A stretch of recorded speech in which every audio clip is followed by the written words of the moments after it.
जिस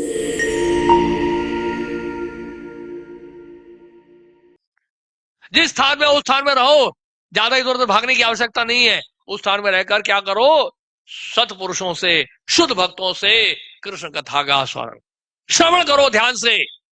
one must hear Srimad Bhagavatam with rapt attention. Srimad Bhagavatam का अध्ययन बड़े ध्यान से करिए, आप देखिए सारे अनर्थ खत्म हो जाएंगे। आप नष्ट प्रायेषु अभित्रेषु नित्यम भागवत सेव्या भगवती उत्तम शोके भक्तिर भवती नैष्टिकी। नैष्टिकी भक्ति कैसे आएगी, सुनेंगे नहीं। श्रवण करने मात्र से सारा मोह नष्ट हो जाएगा। परीक्षित महाराज ने कहा कि श्रवण करने मात्र से मेरा सारा मोह नष्ट हो गया। केवल श्रवण करने मात्र, और कुछ नहीं करना। आपको प्रचार करना है, श्रवण करोगे तो प्रचार ऑटोमेटिकली होगा। जो इतना श्रवण करेगा उसके मुख से तो फिलॉसफी निकलेगी और कुछ निकलेगा ही नहीं। और प्रजल्पा का कोई स्कोप ही नहीं है। प्रजल्पा जो कर रहा है उसके दो कारण हो सकते हैं। एक तो इंद्र तृतीय में उसकी आसक्ति है, दूसरा कारण यह है वो श्रवण करता ही नहीं। और कोई कारण नहीं है प्रजल्पा का। वो श्रवण भी कर रहा है, बस एक दिखावा है, कान खोल के बैठा है, लेकिन करुणों से कृष्ण कथा प्रवेश नहीं कर रही हृदय में। हृत कर्ण रसायन कथा, कौन बोल रहे हैं? भगवान कपिल देव बोल रहे हैं। माता देवहूति को सताम प्रसंगा मम वीर्य संविदो भवंती हृत कर्ण रसायन कथा तज्जोशनादाशु अपवर्ग वर्तमनि श्रद्धा रतिर भक्तिर अनुक्रमश्यति। श्रद्धा से अगर रति के स्तर पर जाना है, भाव के स्तर पर जाना है, तो क्या करना पड़ेगा? भक्तों के संग में रहकर श्रवण करना हो। श्रवण करना कितना इजी है बताइए। बैठना ही तो है, और करना क्या है? मूंगफली नहीं खा रहा, लेकिन साथ में रबड़ी भी खाओ, मूंगफली भी खाओ जी। ठंड में पकौड़े चाय खा रहे हो गरम गरम, और गोकुल टी पी रहे हो, कथा तो ना, वो नहीं चलेगा। कथा के दौरान नहीं, कथा के बाद ले लो, कोई दिक्कत नहीं है, कथा के समय नहीं। तो इस तरह से देखिए, परीक्षित महाराज विश्व के सम्राट है। कितनी बड़ी इमरजेंसी थी देखिए। उन्होंने पूछ लिया, किससे? सुखदेव गोस्वामी से। परीक्षित महाराज ने पूछा कि अंतिम समय में जो मरणासन व्यक्ति हैं उनको किसका ध्यान लगाना चाहिए, किसकी पूजा करनी चाहिए, किसका भजन करना चाहिए, किसकी आराधना करनी चाहिए, किसका चिंतन करना चाहिए, किसका स्मरण करना चाहिए। परीक्षित महाराज पूछ रहे हैं।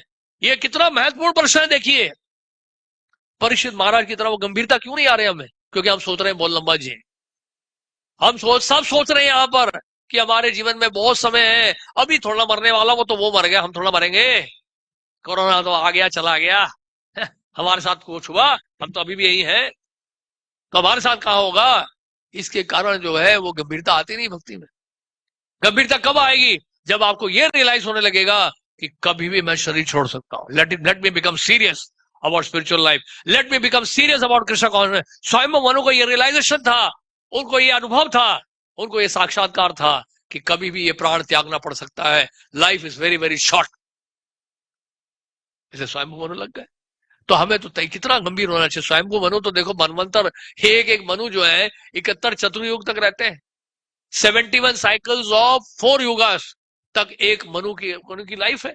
ब्रह्मा जी के एक दिन में 14 मनु होते हैं। सोच के देखिए, ब्रह्मा जी के एक दिन में 12 घंटे में 14 मनु होते हैं। और एक मनु की लाइफ स्पान कितनी लंबी लाइफ स्पान है।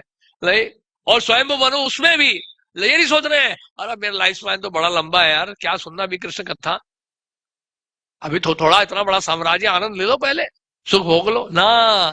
प्रातः काल और रात्रि के समय सोते हुए उठते हुए क्या कर रहे हैं वो? श्रृणवन हरि कथा। ये पॉइंट है। तो हरि कथा का कितना महत्व है। हम लोग को हरि कथा को सब जगह पहुंचाना है। कृष्ण कथा का वितरण, ग्रंथों का वितरण का मतलब क्या है? ग्रंथों का वितरण का मतलब यह है कि कृष्ण कथा का वितरण, भागवत कथा का वितरण। ग्रंथों का वितरण का मतलब यह है कि हर घर में जाए ये ग्रंथ, और लोगों को श्रवण करने का, भगवान के बारे में सुनने का उनको मौका मिले, उनको ये अवसर प्राप्त हो कि स्वाध्याय करके भगवान के बारे में सुने, अपना जीवन सार्थक बनाए, जीवन को सफल बनाए। ये हमारा कार्य, हमारी जिम्मेदारी है। इसलिए जितने भी द्वारका के घर हैं, अगर उनके घर में आपका हरिनाम नहीं पहुंचा तो उसके जिम्मेदार हम सब हैं। क्योंकि वो नहीं कर रहे, स्वयं मनु की तरह नहीं करने वाले हो। सुबह सुबह तो पता नहीं क्या क्या करने वाले हो, टोस्ट खा के, चाय पी के, कॉफी पी के, सिगरेट पी के चले जाएंगे ऑफिस। ये कोई जीवन है बताइए? बर्बाद कर दिया अपना जीवन, बिल्कुल नर्क जाने की तैयारी है। सुबह सुबह उठ के बताइए, प्रातः काल, एक तो उठता ही नहीं है, और रविवार का दिन तो पता नहीं 11 बजे उठ रहा है, कोई 12 बजे उठ रहा है। What nonsense. 11 बजे 12 बजे को उठने का टाइम होता है बताइए? इसलिए अगर इस जीवन में सफलता प्राप्त करनी है तो शुरू हो जाओ गंभीरता से। हम लोग सिर्फ श्रवण करें, भागवत का श्रवण करें, परीक्षित महाराज की तरह गंभीर हो जाए, परीक्षित महाराज की तरह गंभीर हो जाए, प्रभुपाद जी की तरह अपना जीवन बिताएं बचपन से ही कृष्ण भक्ति का। प्रातः काल उठ के राधा गोविंद का दर्शन करने में कितना आनंद। हम जब जयपुर जाते हैं तो देखते हैं अनेक लोग, एक बार बरसात का मौसम था, बरसात हो गई बड़ी तेज, लेकिन हमने कहा फिर भी हम जाएंगे जी, दर्शन जरूर करेंगे, मंगला दर्शन।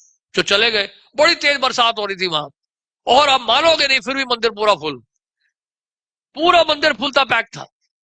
और हैरान हो गए यार, यहाँ कोई प्रीचर नहीं है, कोई वो नहीं है, कैसे इतने लोग आते हैं। हमने कहा राधा गोविंद देव जी खुद प्रचार कर रहे हैं यहाँ, उनके लड्डू इतने फेमस है, महाप्रसाद इतना फेमस है, लड्डू खाने के लिए सुबह सुबह पहुंच जाते, गोविंद देव के दर्शन भी हो जाता है। दुकान खोलने से पहले, व्यवसाय शुरू करने से पहले, ऑफिस जाने से पहले उन्होंने अपने जीवन में ठान लिया कि हम सबसे पहले राधा और गोविंद का दर्शन करें।